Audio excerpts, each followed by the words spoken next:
So first of all, thank you everyone. And Bill, thank you also for collaborating. I wanted to actually start with this because with this slide, because I wanted to show you that this is a collaboration of our two communities, and collaboration is so important.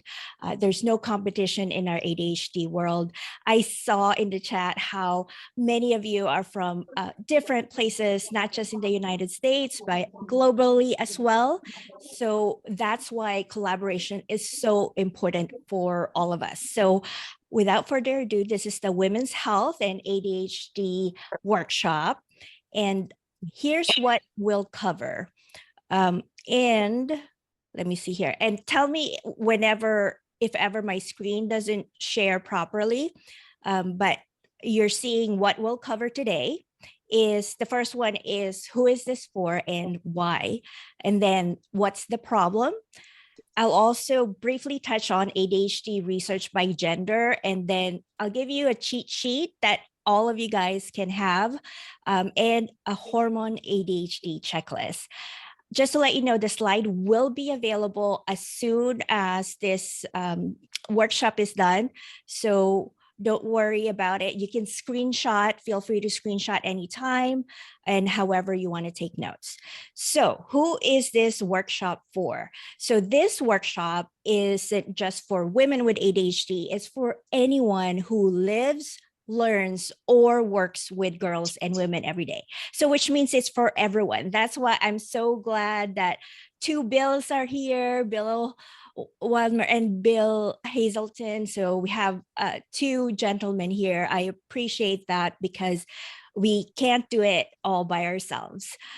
We need both genders here helping us. And I want to emphasize as well that understanding women's health and ADHD is not a niche. It's not a niche at all. It's necessary, but it remains one of the most overlooked conversations in the world. Again, another reason why I'm just so happy that all of you from different countries are here, because this is us starting the conversation again, and hopefully extend that to your own location after this workshop. That's my goal.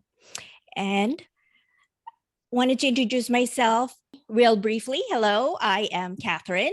I'm a TEDx speaker. I'm a lawyer. I'm a founder of ADHD Life Simplified. That's my mission-driven company. And that's powering my community, my school community, the thriving ADHD mompreneurs. So even though I have all those titles, my favorite title of all is being called the best mom ever by my two boys. I have two boys. I have a 14-year-old and a 6-year-old. So for my teenager to tell me that, it just brightens up my day every time. And so, and just to let you know, I am not a doctor, but I have spent over 2 decades of living, researching, and studying ADHD.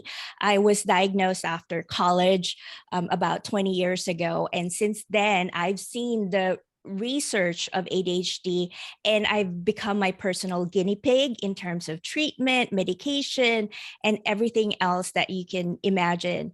So I did this for myself and for other women and moms like you who want to thrive without shame, stigma, and judgment. And so today, just to clarify, this is an overview because it's a very complicated topic. So I'm not going to be overly inclusive, but just know that these are insights of my lived experience, my long-term therapy, and also the latest research about this. And this is, how I actually feel like living with ADHD throughout. So here's the problem. Let's talk about the problem. The problem is that ADHD research focused on boys and men. I think most of us know that. And this is something I want to ask. Do you guys have, do you ladies and gentlemen have kids? Most of you, I see that the nod, and the men as well, especially do you have a daughter? That's why this is going to be important as well, because most of us are adult women's here, of course, but our daughters as well. And if you're thinking of having kids, is very important. And Terry says she has 2 boys and 2 girls, all with ADHD and grandkids. There you go, Michelle Chapman. Thank you for telling me about grandkids as well. If you have grandkids, especially granddaughters, this is also very helpful. And just to emphasize that ADHD is hereditary, it's in our genes. The largest genetic studies have shown that there are ADHD markers in our genes. So it's scientifically proven now. And this is something I want to mention, that about 30 to 45% of children of parents with ADHD have ADHD as well. That's very important to know, because I remember when I was first diagnosed 20 years ago, one of the very important thing my psychiatrist then told me, and this was 20 years ago before the research was even done, he said, Catherine, when you have kids someday, just know that they might have ADHD. And that alone, I've taken that with me for over 20 years, because once I had my son 10 years later, I knew I had to be sensitive or understanding about that, and have that expectation. And now the statistics is almost 50%. If you have ADHD, if you're a parent with ADHD, almost 50% of the time your kid will have ADHD as well. So, and Terry, I know you're asking about if both parents have ADHD, what the stats is, and I'll get that. The stats right now is that if at least one parent has ADHD, then it's about 50%. So I could assume that it will be way higher if it's both parents as well. Now, also, here's the problem is that, and this is very helpful for all of us, also in for the men in our field, is that the current diagnostic criteria still is more appropriate for males than females. That's why doctors don't have appropriate tools to diagnose females properly. So even if you go to your doctor and tell them, I feel I have ADHD, please help me with my diagnosis, they likely don't have the right tools to diagnose you. In the US, we call it DSM, like our psychiatrists follow this manual that they call DSM. But in other countries, you have other criteria as well. Us here in the United States, even our DSM does not have proper criteria for women to be diagnosed. And a lot of countries as well, especially developing countries, are very behind with that, because I grew up in the Philippines. I was born and raised in the Philippines. So I was diagnosed here in the United States when I immigrated when I was 16, but I was diagnosed after college, so even years after. But in the Philippines, we don't even talk about mental health. At that time, I didn't even know what ADHD was, what depression was. I didn't even know the word mental health existed. That's how different it is. So as you can imagine, even now, that would be an issue culturally. So wherever you are, think about your doctors probably don't have the diagnostic criteria to have that checklist. And when I say diagnostic criteria, it's the checklist of, does she have ADHD? If she has A, B, C, and D. So that's one of the hard part for us women. Also, another hard part is that parents and teachers are still focused on the more obvious and more problematic male ADHD behaviors, especially hyperactivity. And this is something that I also would say I am a culprit of, because I have boys. So for me, I would just think about their hyperactivity. But I could see for girls, for people who have daughters, it's not always going to be about hyperactivity, but teachers are always looking for hyperactivity, but most girls don't have that hyperactivity. So as a parent, as a grandparent, I know we have grandparents here, and if you're a teacher as well in the educational, uh, field or preschool, anything like that with young kids, um, try to think of things that you can report to the parent that's not just focused on hyperactivity. Because one of the in the United States, when our psychiatrists would diagnose us, they ask parents and teachers for report, and if the report only says, oh, they're not hyper, usually the doctor says, oh, they don't have ADHD. So that also becomes problematic, not just with the medical field, but also with us as parents and family members, that it's our responsibility to be aware of our personal biases as well. And hyperactivity is usually missing in girls and women. So just FYI, and girls with untreated ADHD. This is important to keep in mind because ADHD is not just the challenge for girls, it's the byproduct of what happens if you're untreated. Girls that are untreated with ADHD, they're at risk for chronic low self-esteem.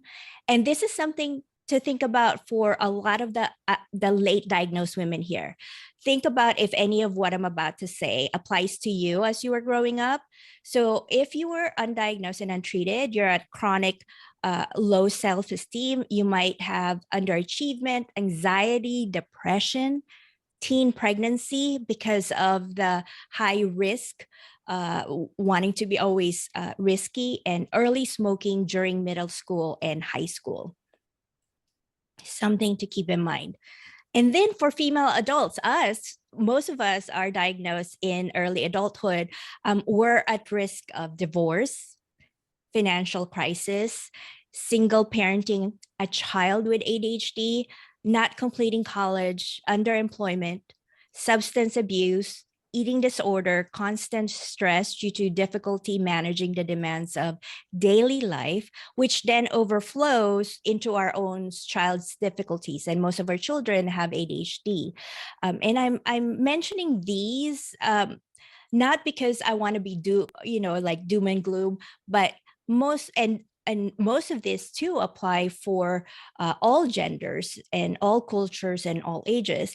But just something to think about for yourself. If any of these apply to you, I just want you to know you're okay. You're going to be okay.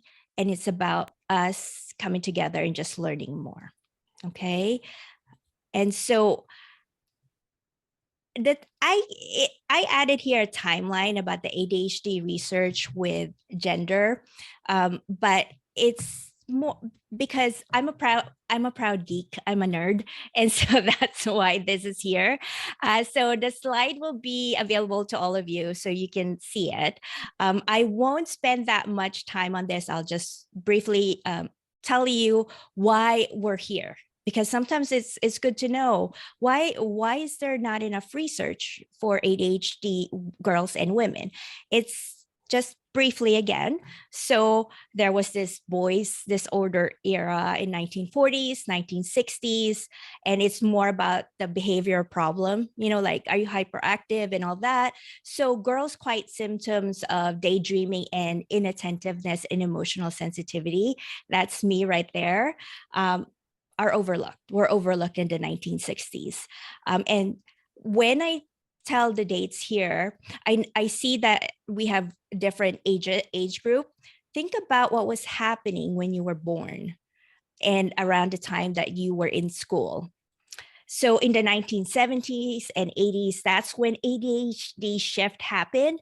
That's actually in the 1980s was when ADD was the name for attention deficit disorder. So think about that. That's why we're late diagnosed, because when we were growing up, when we were in school, doctors didn't even know what that is.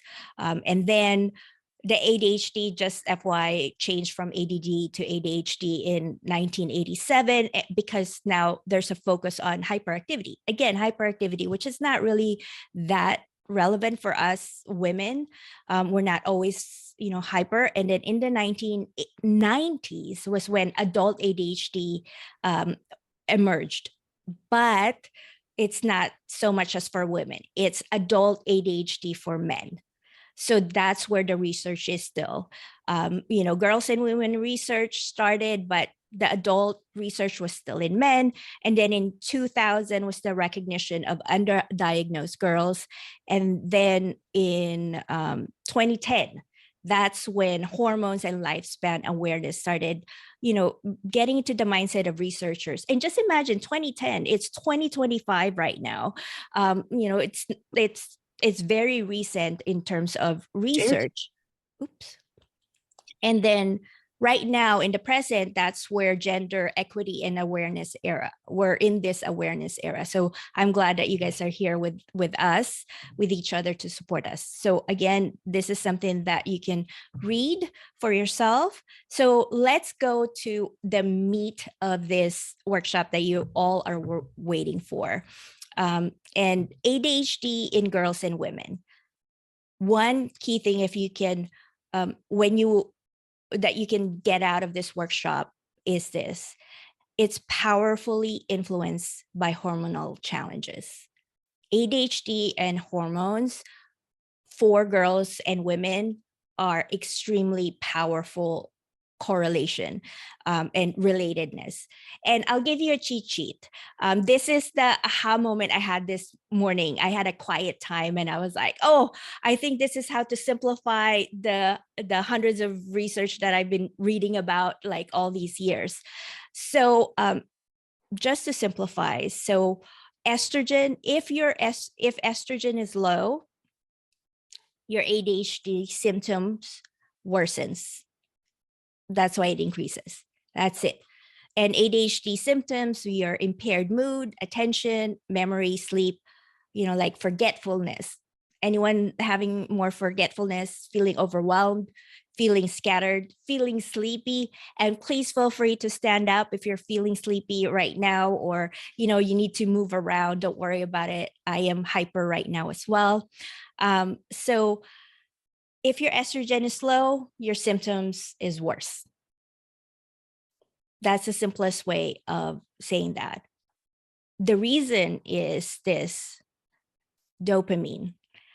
You know how ADHD, dopamine is a chemical that's central to our ADHD brains. And so how we produce dopamine in our ADHD brain and how we maintain that helps our ADHD, our executive function. You've probably heard that with your doctors. You've heard that on social media and other research that you've read, other articles. So dopamine.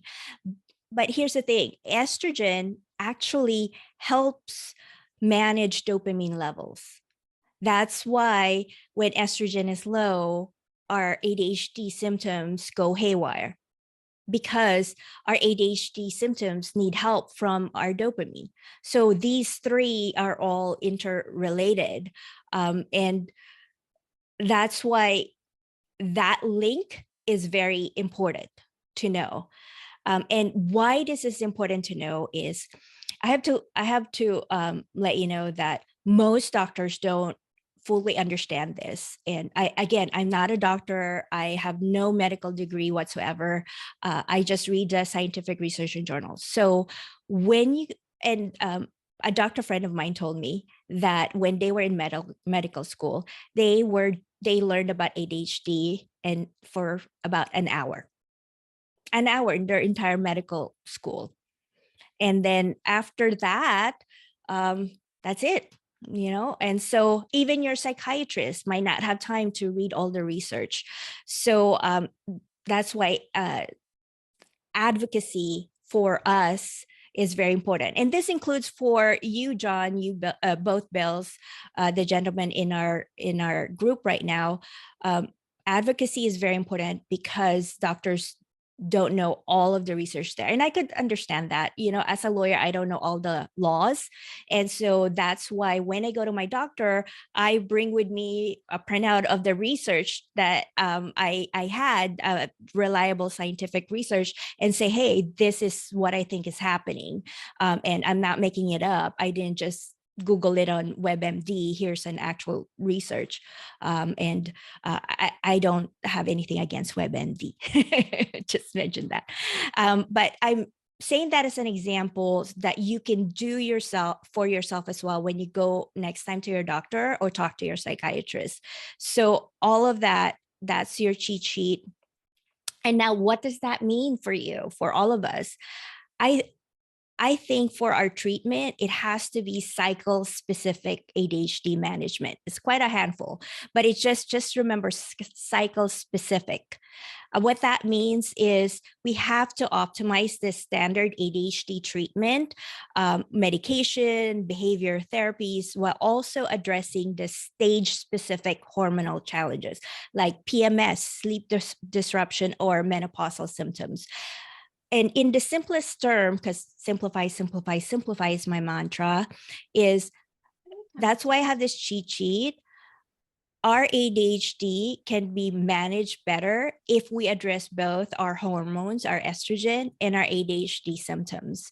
But Mhm. unfortunately, most doctors, they say, oh, it's your hormones, especially we're going to talk about the different stages shortly. If you're in perimenopause, or even if you're in, your cycle, they'll tell you, oh, it's probably your hormones, so you're okay.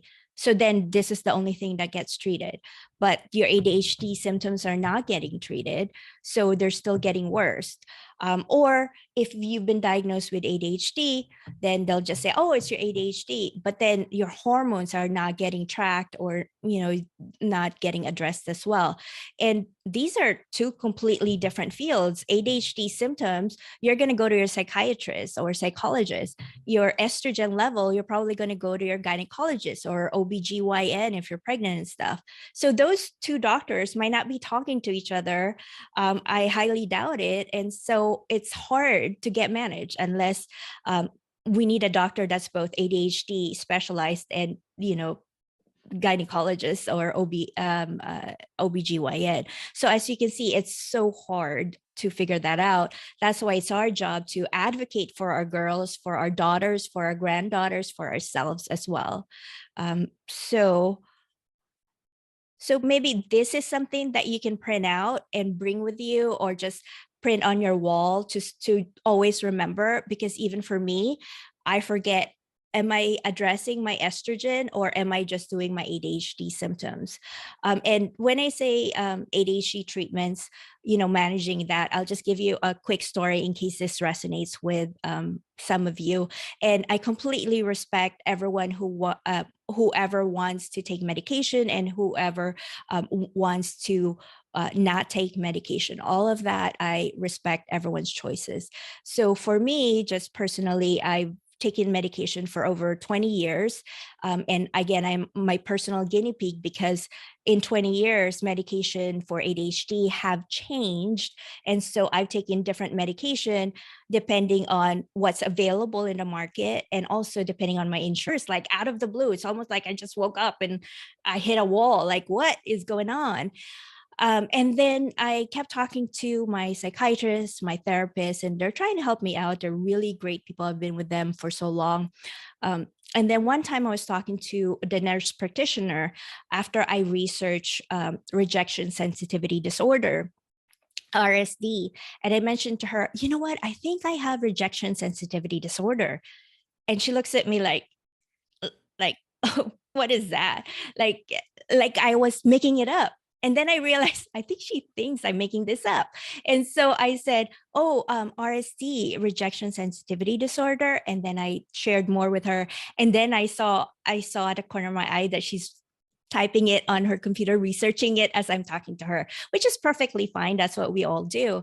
But it just shows you that example of how doctors and their nurses won't necessarily know what we're talking about in our symptoms.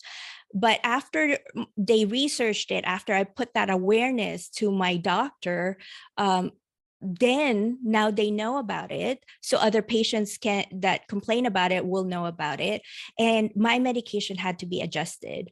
I around the time of my hormones where my estrogen is low, I have to take an extra stimulant, I have an extended release in the morning, and then I would take an extra stimulant around noon or that time. So that's how we started it. And I'm not a doctor, and this is not a recommendation for you on how to treat your medication. I'm just telling you how it was for me, so that you can think about that, like, what if I increase my medication and at a certain time of the day, and even the timing of when I take my extra stimulant, I have to figure that out, and it varies.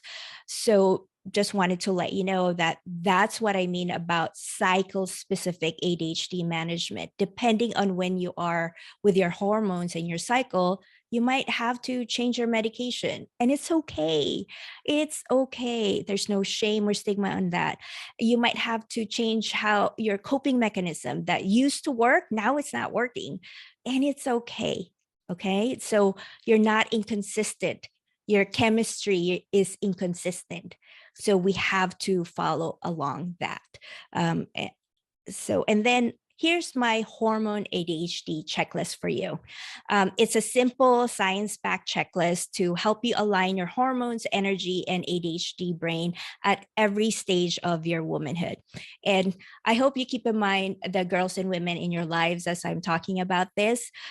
So first, puberty and early adulthood, none of us are there. So think about your girls, nieces, granddaughters.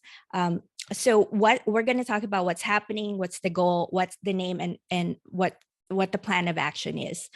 So puberty and early adulthood, just know that estrogen rises, so your emotions intensify and ADHD symptoms may shift from hyperactivity to overthinking or anxiety, and your brain is adjusting to new chemical patterns. Remember when you were a teenager, how it was where you're like, what is going on with my brain? So think about that as well. And then the goal, if you have girls, is that early emotional awareness. And so establish foundational self-regulation skills. Just let them know that it's okay with what they're feeling. And then this is what a plan of action you can have. And Mike is saying his daughter is 6 and getting prepared for this. Oh no. That change. And so you can ask her, in an age 6 years old specific, what's your brain craving? Are you craving clarity? Are you craving calmness to be just by yourself? Or are you craving connection? And you can ask this yourself too, whether whatever gender you are, age group, and try journaling or using feeling wheels for younger girls. This trains emotional regulation early, and it's a lifelong skill. Emotional intelligence is very important for ADHDers as we get older. And then monthly cycle. So if your girls are now in puberty and having cycle, and this is all the women in their monthly cycle, just know that estrogen rises mid-cycle, so you'll feel sharper. And then it drops before your period, so you feel foggier or more emotional. This is one of the hardest thing I had to go through. As a lawyer, I would have hormonal changes, and it doesn't matter for my legal field. It was a high stress job, and I'm still a practicing lawyer. So, I still go to court and trials and all of that. And they don't care if my hormones going up and down, if I'm feeling foggy or emotional and sharper, but I have to be cognizant of that. I have to recognize that. And so my goal is to work with my natural rhythm. Just to let you know, one of the research actually shows that for us women in our monthly cycle, we only have 14 days of high productivity. Out of the 30 days, we are only productive in 14 days. When I read that, I thought that's huge. I need to know when those 14 days are in my cycle so I can maximize my productivity. And that's what I did. I started tracking my cycle for 2 months. This is what I'd recommend. Track your cycle for 2 months, and then you will find out when those 14 days are. So, and so that's why here's what you can do: cycle sync your to-do list. That's what I started to do. Is I scheduled brain heavy tasks like strategy, writing, launches. Do it mid-cycle when your estrogen is high. So once you start tracking these, per month, just get a calendar. In my community, I share a calendar where you can track this, and I can also share it here shortly. But just know that, oh, around this time is when I'm going to feel foggy. Maybe it's not a good idea to launch. So if you launch something, a product or community, and you felt like, oh, I didn't do well, or I didn't give my energy because my brain was foggy, maybe because you were trying to go against your hormones. And so it wasn't that you failed. It was just, it's really hard. And you were trying to push a brick wall when you can't. So just think about that. And so what I do is I save admin time, batching, and rest days for depending on my premenstrual cycle. So if your PMS hits hard, track symptoms for 2 months and talk to your doctor about medication or hormonal support options. So that's something to keep in mind, that your hormones and your ADHD work hand in hand, as I showed in the cheat sheet that I showed you earlier here. So the activities you do, if you can try to also do that, adjust to it, that'll be very helpful and insightful for you as entrepreneurs. And then pregnancy and postpartum. Anyone here just is pregnant or recently had a baby? Oh my gosh, when I had my son, my eldest, I was it was like I just finished a trial then, and I was about to go insane because and then breastfeeding afterwards, and all that hormonal change. Postpartum means after you give birth. So your estrogen source actually during pregnancy, and ADHD may be easy for some people, and then it crashes after birth, and ADHD and emotions intensify.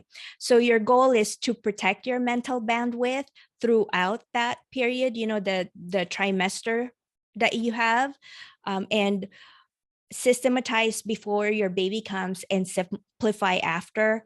And just to let you know, no matter how many manuals you read or book, you're never going to be prepared for your baby. So that's why simplify after. So create checklists for meals, bills, and routines, and also ask for postpartum check-ins that are focused on moods and ADHD management. It's preventive care, not weakness. And just to let you know, because I knew that that I would have a hard time with postpartum, while I was pregnant, I was going to my therapist.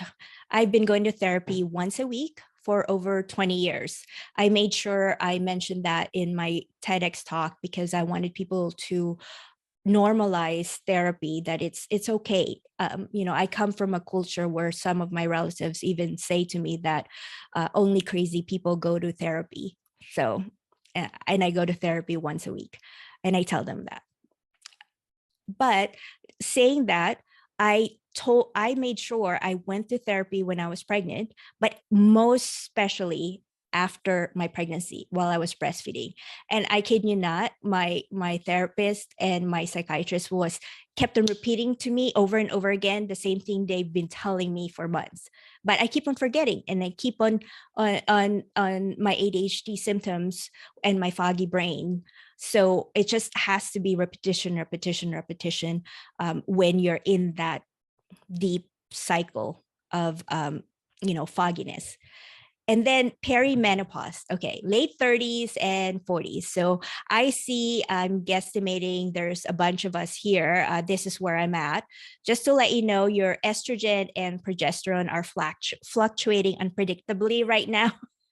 And so it's amplifying our ADHD symptoms, emotional swings, and fatigue.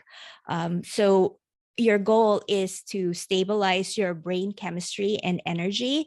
That's again where the hormonal therapy helps for some people, but not, again, I'm not a doctor, so talk to your doctor about that. And here's a perimenopause brain audit that you can do. Ask yourself what feels harder than it used to. Most ADHD or perfectionism is a coping mechanism. I'm a recovering perfectionist. Anyone here a recovering perfectionist? There you go. I see a lot of hands there. Then one day you wake up and you go, why does this feel harder than it used to? Because of this. So for each item, mark, is this a medical help that I need? Check for hormones, HRT meds, or is this a system simplification? Do I need to simplify my routines or delegate or rest? Sleep is the number one free tool for us for our executive function. It's hard to sleep for ADHDers, but again, repetition of reminding to sleep is very important. And then revisit every 3 months to track your changes. But this question is very important.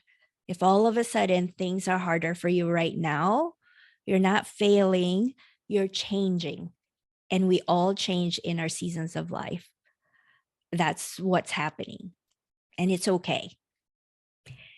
So that's for many perimenopause. And then for menopause and postmenopause, if this is one, if it's under research, the girls and women, this is getting even way little research.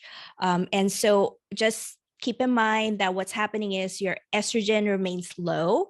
And you know what's interesting is your symptoms, your ADHD symptoms might actually start to be stable because you're not going through the fluctuations like perimenopause. Right now I'm in the perimenopause stage, so I'm like, I feel like a roller coaster every day. But supposedly, according to surveys and the little research about it, is the menopause and postmenopause, when your estrogen starts stabilizing, it actually helps with your ADHD symptoms to be less erratic. But there's still those brain fog, insomnia, or anxiety can linger. So just keep that in mind. And so your goal is long-term brain and body health. So this is some way to prioritize your restorative habits. Is that sleep is now your strategy. Sleep is my strategy now too, even though sleep is hard. I actually had a sleep and energy challenge in my community, and I am upfront that sometimes I just can't sleep. There's no shame or stigma or judgment for myself. I try to give myself compassion. Sometimes I just can't. And so I just have to know that the next day my energy would be low and I can't push myself. So maybe tomorrow I'll get to sleep better and then I'll be more productive. So you can set a bedtime alarm. We set a morning alarm, set a bedtime alarm so we remember, because that was my problem. I was like, I'm like, what? It's 1 o'clock already? I thought it was just 11. So with our time blindness, set a bedtime alarm, not just a wake up alarm. And then discuss with your provider if you need hormone therapy or adjustment of ADHD medication or supplements like magnesium or omega-3 could help. So supplements is also helpful. I see some comments about supplements as well. And then keep moving. Physical activity protects dopamine, mood, and cognition. One of the videos I posted in my social media and my community one time is that I'm here right now, I'm on my desk. It's a standing desk and that can be raised up and down. And in the morning, it's a standing desk and I have a walking pad or a treadmill underneath my desk that is easy to pull in and out of my desk. And so as I'm, I could be Zooming with you, or I could be on a call or checking on my community, and I'm on my treadmill while I'm doing that. And I actually forget sometimes that I'm on my treadmill and my treadmill gives up on me because it automatically shuts off after 2 hours, which means I've been walking for 2 hours. I didn't even know it. And so I'm like, yay. So the hardest part is getting on that treadmill. That's why setting up that system of having my shoes, literally my shoes are here, so I could just slip in my feet. I don't have to get distracted and look for my shoes or have an excuse like, well, my shoes are far, so I can't do this. It's right there next to me, right? And then also finding a treadmill that's quiet and easy to move in and out, and having a desk. By having all of that set up as entrepreneurs, as an entrepreneur, I feel that I can, keep moving and help with my hormones as well. And then and this is the bonus: entrepreneur integration. Your goal, your hormones shift, so your business systems should too. So let me repeat that. Your hormone shift, your business systems should also. So one way to do that is design rhythm, not rigidity. You could have high energy week. You put there, you're going to do creative work and visibility. Maybe that's the time when you're going to record your social media contents. That's when you're going to put that in your calendar. But then your low energy week, you just do admin. Like, I don't want to record. Maybe that's when I write my script, where I don't have to, do much energy, or that's when I do reflection, rest. Nap time is key, guys. Nap time is key. Just to let you know, there was a research about that if you take a nap about 90 minutes in the middle of the day, you will increase your how you remember things that you're trying to learn. So if you're trying to have a hard time remembering, nap might be helpful. And then here's a helpful too: build 20% buffer time each week for hormonal or ADHD fluctuations. I'm actually about to record a video, because members of my community were asking, oh, how do you set up your Google Calendar? And my Google Calendar is not filled with like packed. It actually has a buffer of like, okay, of nothing scheduled in a certain time, because I have to take into account that my hormone and ADHD symptoms might change. And so I need to have that buffer. So I don't schedule any calls, any meetings. So just keep that in mind, that it's okay to have that. And then track one word about your brain daily. Is it clear? Is it foggy? Are you energized? Are you quiet? That's one way when you do your tracker. And this is, you are not inconsistent. Your chemistry is something to keep in mind. So the more you understand your hormonal rhythms, the more confidently and compassionately you can lead your life, family, and business. And I want to emphasize not just confidently, but compassionately. My vision is to reframe the global discussion toward compassion, starting with mental health, starting with ADHD. That's my global vision. And compassion is very important, because it's not just compassion for others, it's compassion for ourselves. That's why I keep on saying this workshop, it's okay. Because this is something I tell myself when I'm having a hard time. It's okay. Catherine, you're going to be okay. Terry, you're going to be okay. Heather, you're going to be okay. Sandra, you're going to be okay. Dean, you're going to be okay. And Katrina, you're going to be okay. That kind of compassion that we repeat to ourselves is very important. So, oh, I'm getting goosebumps. I'm going to cry because I'm really passionate about this. So that's the quick one. So any questions? I see some questions in the community. So Bill, if you can help me out with questions and identifying anything that I might have overlooked. But if anyone wants to hop in and ask their questions as well, that'll help me. Thank you. Yeah. First of all, thank you, Catherine, for sharing all of that. That was awesome to see and awesome to watch. Thank you. So, real quick before questions, can we just get a 1 in the chat if somebody found that useful? See those? Let's see those ones. Yay! Yeah, Thank you. amazing. Ah, Sure. And if you can put in the chat, what would be like one aha moment that you got, if you got anything that's an aha moment for you with this?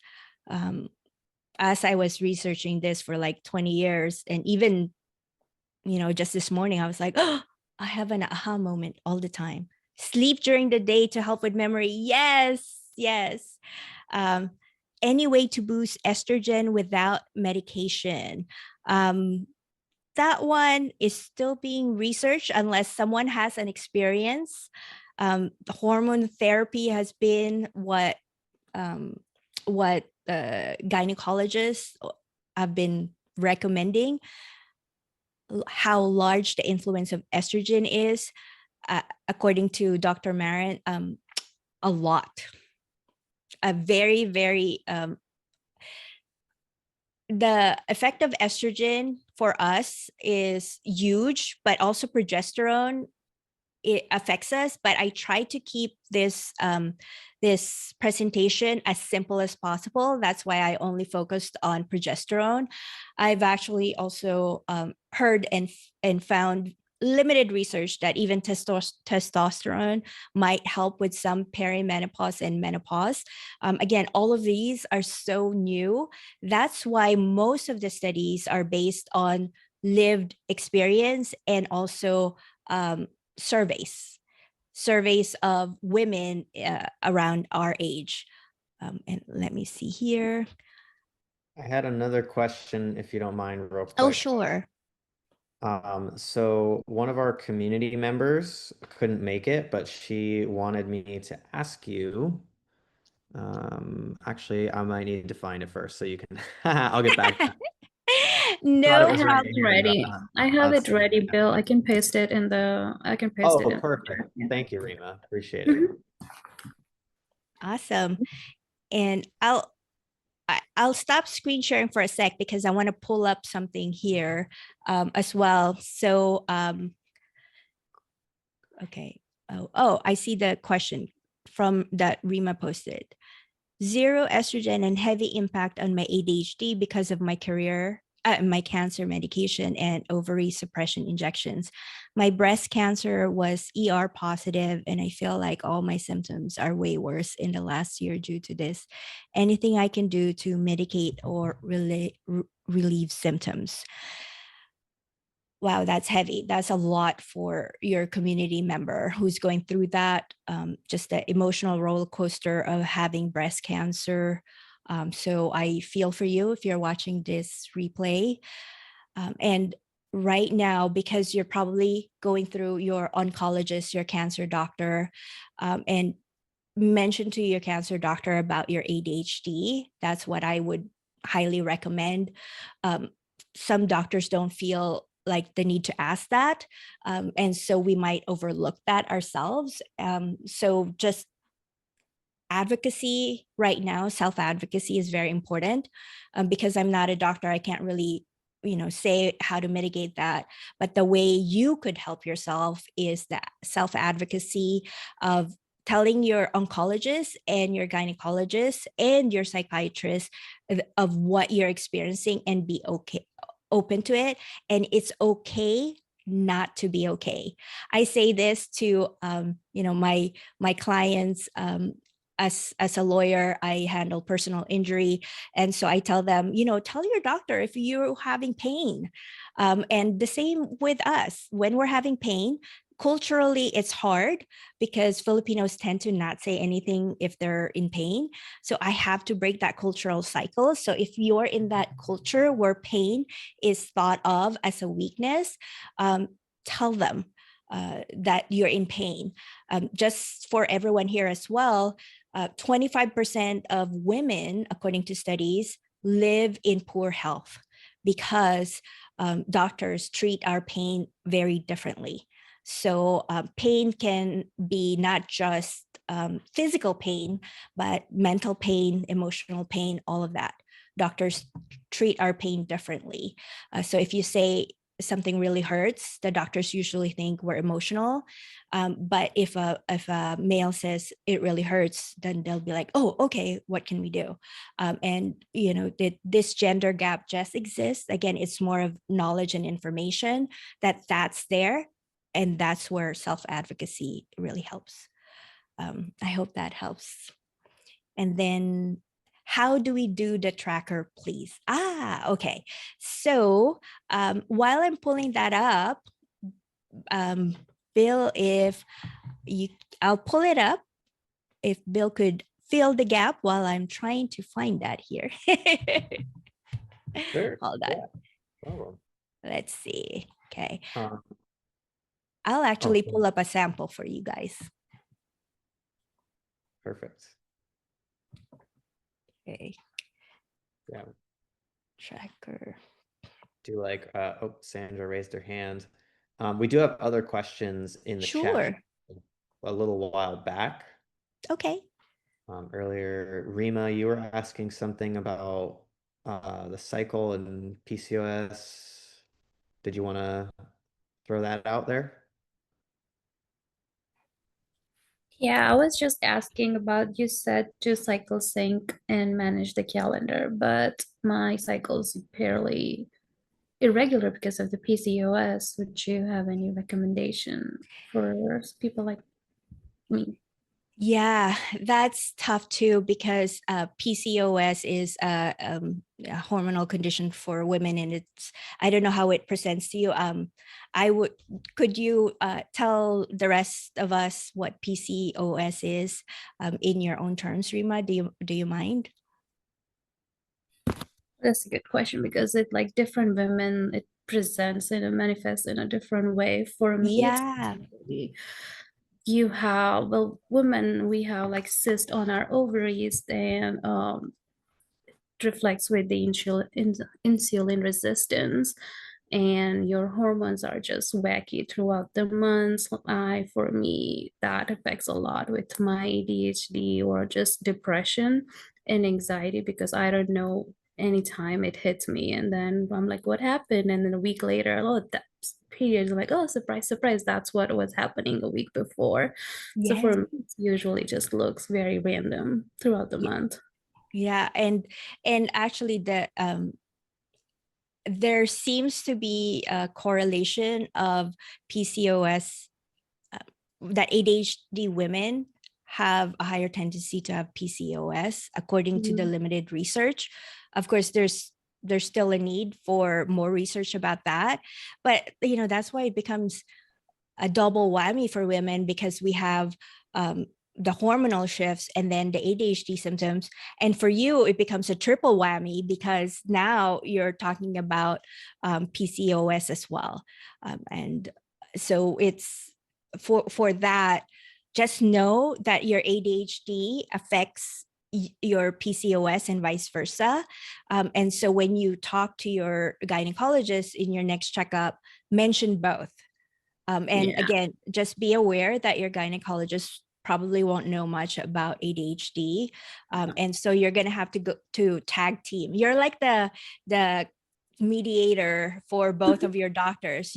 I always find myself having to go back and forth them until I figure out what the answer is. Sure. But just know that you're right with your self-realization that PCOS is part of what you're experiencing with your ADHD as well. That makes a lot of sense. Thank you. You're welcome. And I'm going to show you something here.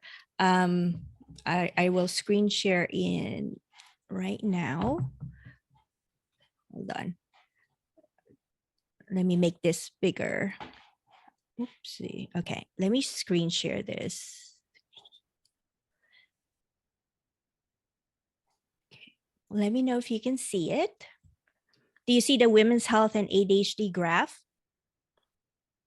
Okay, and I am going to make it bigger here. So this was a graph I did to simplify things for myself. So this is menstrual cycle equals hormonal changes equals directly impacts ADHD symptoms. So that's why your ADHD medication might not work so well during certain times of your menstrual cycle. So talk to your doctor. So the recommendation is monitor 2 cycles, which means 2 months. Monitor your mood, your ADHD symptoms, and if you're taking medication, if your medication is effective. And I'll share this with everyone. Oh, God. I was just going to ask, how would you know if your medication is effective or not? Like, what does that mean, medication effectiveness? Can you clarify? Yes, thank you for asking that. What that means is how your medication used to feel doesn't feel the same way anymore. For example, when I take my medication, my stimulant, the brain fog lifts. And then somewhere in the middle of the day, it's literally, you know how when you see fog just roll in, that's how it feels to me in my brain. Like, whoa, where did that fog come from? And I can't see now. I'm having a hard time pulling up, where was that document that I was supposed to work on, or what's my priority again today? What was I supposed to do? And I'm like, but I'm taking an extended release medication that's supposed to last longer. But now after like 3 hours, it's gone. It feels like it's gone. And so, but it's mostly because I suspect my hormones and my ADHD medication are at war in my brain. That's how I visualize it. They're like at war. And so I have to take another dose of my stimulant medication so that I can win the war, so that I can be a good mom, so I can, I can be emotionally regulated when I pick up my kids. Right? How many moms have picked up their kids and they're emotionally dysregulated, and their kids are emotionally dysregulated, and then you're fighting fire with fire? That's when ADHD medication effectiveness change. That's when you know, like, what's happening. It's not lasting as it's supposed to be. Of course, it depends what your medication is. I'm talking about mine taking an extended release in the morning, which means it has to last at least 6 to 8 hours, but it's not lasting that long because when my hormones are really bad. So that's kind of something to keep in mind. And then here, it's basically the same as what I did with my presentation, that low estrogen worsens your mood, your executive function, and then rapid decline in estrogen, it becomes 2 times worse. So if your symptoms is like 2 times worse, like you feel you can't even get out of your bed, that's probably what's happening right there. And then this is when I was saying, I know someone commented the 14-day productivity. This is where the productivity of 14 days, day 6 to 12, that's 7 days. And day 16 to 22, that's another 7 days. That's 14 days total to leverage and maximize your productivity. For the men in our workshop right now, this might not make sense, but for women with our cycle, the start of our period is day 1. And so in a 28-day cycle, which is the typical cycle, if you have a typical cycle, just know that day 6 and 12 is likely when you're highly productive. And then day 16 and 22, which is what this graph is. This green one is your estrogen going up and down. So this is the graphic that to think about. It's like a 2 camel back. That's why we have 14 days. So in your day 6 and day 12, according to research, that's when your estrogen is going up. So your ADHD symptom is getting better. And then day 12 hits and you start going down again. And you're like, oh my God, I'm in the middle of my launch right now. I'm having a hard time, and that's when you need medication or coping mechanism, support from your spouse, your friends, a little bit more understanding and love from others. And then after day 16, it starts, you're like, whoa, it's getting better. Okay, I'm not that anymore. My RSD seems to be under control, and then it goes down again. And then you start all over again next month. So this is for the rest of our lives. Every month, this is what our challenge is. And again, it's about knowing. At first, it felt like, holy crap, that sucks. And it does suck every month. But this is how we were built. And there's a way to manage it. And I'm a thriving ADHD mompreneur because I'm trying to manage it. There are good days and bad days because, as you can see, I have that too, like you. It's more of knowing what to do what coping mechanism can I have when I'm on my down, and what coping mechanism can I have when I'm on my up. That's how we can thrive with our ADHD, regardless of our gender. And then this is the cycle sync. This is February because this is how this might be better. So this is how I tracked my cycle in February because it was 28 days. And if you wanted specific, so for example, day 1, just to give you an idea, day 1, if your cycle starts, just know your low estrogen period. And so what do? I take higher ADHD meds, I focus on gentle tasks, and then I practice compassion. So the color right here, you see how it's like peach, and then this is the peach area right here. I matched it to that when I was tracking my hormones. And I'll share this with everyone as well. I'll give the link. So this is the pink, the first part. So this part right here, what I did was, okay, I know I'm going to be low energy on day 1 to 5. So I'm going to have to take higher meds. I have to prioritize rest. I have to do light admin work. Is it visible for everyone? Just want to make sure that it's not too small. There you go. So hold on. So that's what I did. And then, okay, still doing that. Day 3, maybe I'll do home organization, just tiny bit, or self-care. This is the time I focus on self-care. And then maybe on day 4 is when I review my weekly plans, or I do gentle exercise. I probably won't do my treadmill. And then the last day of higher dose on day 5. And then I start doing simple planning. Okay, what's my next week goal? And then day 6. Let's say day 6 hits. So I'm right here in the yellow phase. From here, whoop, right there. So this is what I'm going to do. Oh, my energy is rising. Okay, now I'm going back to my regular medication dosage, and then I'm going to tackle a bigger project. Today is the day of my launch. Today is the day of my workshop. And then I start scheduling meetings. In these days that are peach right here, I cancel meetings if I need to. Another tool I'd like to share is that I stopped saying sorry. As ADHDers, we say sorry all the time. And I see Heather going like, yes. And Dr. Agustin saying that too. So I used to say sorry for even things that I shouldn't be sorry for. So what I started doing is replacing sorry with thank you.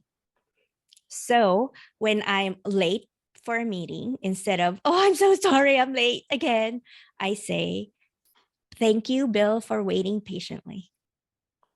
Thank you for being patient. And that empowers the other person to stop thinking about what I did wrong, not because it's an excuse, but more of really thanking them because they waited for me. And that took a lot. So I want them to know I appreciate them for that.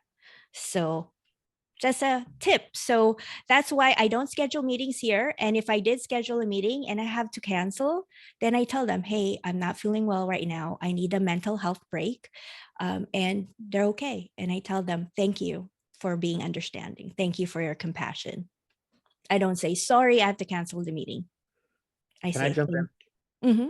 on that? Yeah. So one of the things that Rex and I talk about in Focus Founders is having meetings scheduled with yourself and saying, "Hey, I can't do that at that time. I have a meeting." And even though it's like a meeting with me for lunch or it's a meeting with myself to go to the gym, like that's still a meeting in my calendar that's Yes. scheduled. It's important. And you don't have to tell them it's a meeting with myself or whatever, but you could say, "Hey, I can't do it at that time. I have a meeting."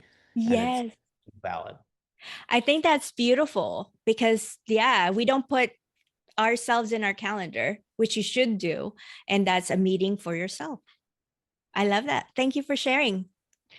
And then on day 7, I do the major presentation, strategic planning, complex tasks, or, so as you can see, that's how it is. That's what I meant when I'm aligning my rhythm with my cycle, with my cycle, with my medication, with my mood. One thing too is I'm very emotional. I'm a highly sensitive person. Many ADHDers are highly sensitive, and it's a research. It's not like a term that we just made up to say that we're emotional, but 20% of the population is highly sensitive, and a lot of those are ADHDers. So I'm highly sensitive. I pick up on other people's energy. That's why I love seeing your faces there. I pick up on your energy right now, your smiles. And so I also factor in my emotional here. So is this helpful? Or I didn't want to put it in my presentation initial because I was like, oh, I don't know if it's too much detail or not, but if this is helpful, I'm more than happy to share. Oh, thanks, Selena, for that thumbs up. And then let's see. What other question that we probably missed? Awareness, having strategy. And I love your comments in the chat, by the way. I am reading them and I will read them more thoroughly. If there's a question that I did not get to answer right now, I will go back and try to figure out if I can DM you in Bill's school. And if you're in the school community, I'll try to DM you. But anytime you guys have any questions, DM me in school and I answer all of them. I feed off everyone's energy, as I mentioned. And so I'm an open book. You can ask me anything, my medication, whether I'm having a bad day or not, whether I'm in the closet, my dark closet, trying to have a quiet time. I'll let you know. That's it for me. That's awesome. Thank you so much, Catherine. Catherine runs an amazing community called Thriving ADHD Mompreneurs. So feel free to join her community there. And yeah, just super grateful for you showing up and helping us spread awareness about ADHD during ADHD Awareness Month and for sharing all of your knowledge and your tools and templates and things like that. So yeah, thank you, Catherine. Really appreciate you being here. Thank you. And thank you for showing up, everyone, because that really helps me realize how many people are interested in it. And the more people are interested, the more we can spread the message, because it's always about the message. I always say it's not about me, it's about the message, and to help spread this globally. And for those, there's so many people in different countries right now. Please share this with your family and friends, with your daughters, granddaughters, even just a tiny phrase to tell them. You never know if they need it right now because they're struggling, and you don't know who's struggling. That's the thing. There's a lot of people who are quiet. So and I appreciate you all. And again, like what Bill said, collaborating with ADHD focused founders and Thriving ADHD Mompreneurs, my school community, we're here for you. Join us. Join both. You can do that because we all share stuff. I also want to give a shout out to Mike Lawson, who runs, Oh, yes. I don't know if Mike. it's still called ADHD Dizzle or if it's the ADHD Reset. I forget what the official name of his community is now. But yeah, definitely join him as well. He's a lot of people from here, I think, are from him, and he shared it and was a part of the collaboration process. So I wanted to give him a shout out. Yes, thank you, Mike, for also posting it in your community. He's always supportive. I appreciate you for that. And also, I put my email in the chat right now. It's Catherine with a K at ADHDLifeSimplified.com. If you have questions, you can also email me. If DM is not your thing, email is there too. And ADHD Life Simplified is my mission driven company. That's the overall company that I have that is really trying to push for the vision I told you about compassion. Okay, thank you. Thank you, Catherine. Thanks everybody for being here. Yes, bye. See y'all soon.